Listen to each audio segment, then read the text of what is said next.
Thank you, Danny. Well, the problem is not just confined to Sheffield. Last month, the leader of Leeds City Council said he was seeing more and more people on the streets. And today, the MP for York has urged the government to reconsider its cap on housing benefits.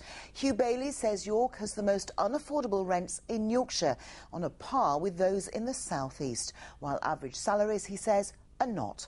He's asked the Housing Minister to assess benefits in York as a special case to stop residents being priced out of their own city. Well, earlier tonight I put it to the leader of York City Council that they have got a problem with homeless too. We do indeed. I mean, the average rent of a two-bedroom place in York is £650 a month. The average income is 25k.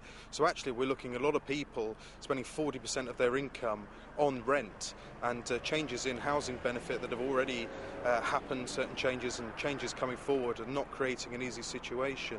Homelessness in York increased 60% at last Christmas. Now, the Housing Minister, Grant Shapps, has actually spoken to Look North and said basically that anyone at the risk of becoming homeless should first contact their council and then their lender, that's a building society, or indeed a charity. In other words, it's your responsibility, not the government's.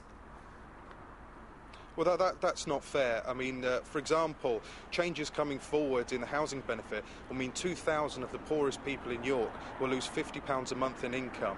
What the government's changes are doing is pricing out ordinary York residents from living in their own city, and that isn't a fault of the council at all.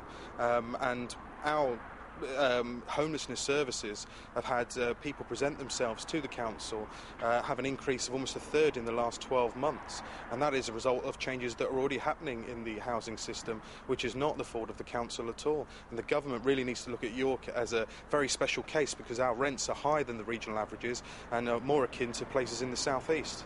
James Alexander, thank you. Thank you.